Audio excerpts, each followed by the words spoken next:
Hello student, I am Parmesh Kumar. I will teach subject social science class 10th Hindi medium. जैसा कि social science का third part civics का chapter 2 संघवाद के कई टॉपिक्स हमने आपको रीड करा दिए हैं। टुडे इस टॉपिक भाषी राज्य।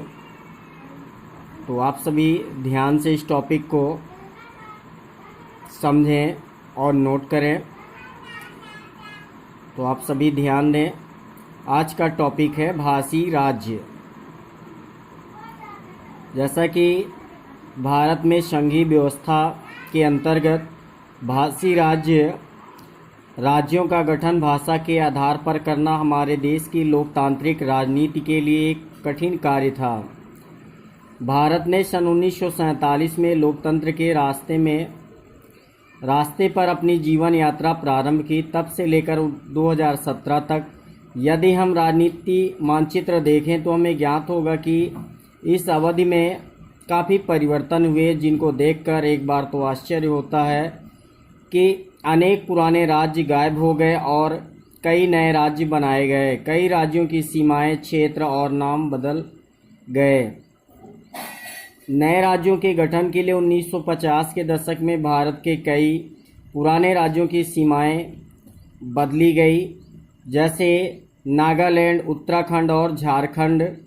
भाषा के आधार पर राज्यों के गठन की बात उठने से कई राष्ट्रीय नेताओं को भय था कि इससे देश टूट जाएगा, परंतु केंद्र सरकार ने इसी कारण राज्यों का कुछ पुनर्गठन कुछ समय के लिए टाल दिया था।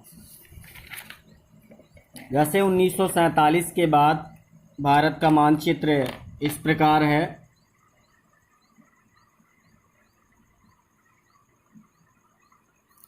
आंध्र प्रदेश राज्य के पुनर्गठन के बाद 2 जून 2014 को तेलंगाना भारत का 29वां राज्य बना, जो कि वर्तमान में भारत में 28 राज्य व 9 केंद्र शासित प्रदेश हैं।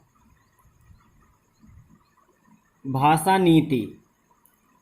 नीति में भी भारत के संघीय ढांचे का एक कठिन कार्य था। हमारे संविधान में किसी एक भाषा को राष्ट्रभाषा का दर्जा नहीं दिया गया। हिंदी को राजभाषा माना गया, परंतु हिंदी लगभग 40% भारतीयों की ही मातृभाषा है। इसलिए अन्य भाषाओं के संरक्षण के लिए दूसरे उपाय किए गए, अर्थात संविधान में हिंदी के अतिरिक्त अन्य 21 भाषाओं को अनुसूचित भाषा का दर्जा दिया गया।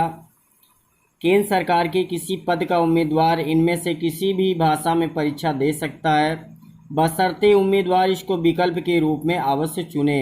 अर्थात ये इन भाषाओं का आप किसी एक भाषा में आप जो है परीक्षा दे सकते हैं, लेकिन आप परीक्षा देने से पहले आप विकल्प को चुनें। राज्यों की भी अपनी भाषाएं राजभाषाएं हैं। राज्यों का अपना ज़्यादातर कार्य अपनी राजभाषा में ही होता है। तो ये यहाँ तक आप साफ कंप्लीट करेंगे। नेक्स्ट टॉपिक में आते हैं केंद्र राज्य संबंध, अर्थात सेंट्रल और स्टेट गवर्नमेंट में क्या संबंध है। केंद्र राज्य संबंधों में निरंतर हुए परिवर्तन का यह उदाहरण बताता है कि व्यवहार में संघवाद किस प्रकार शक्तिशाली हुआ।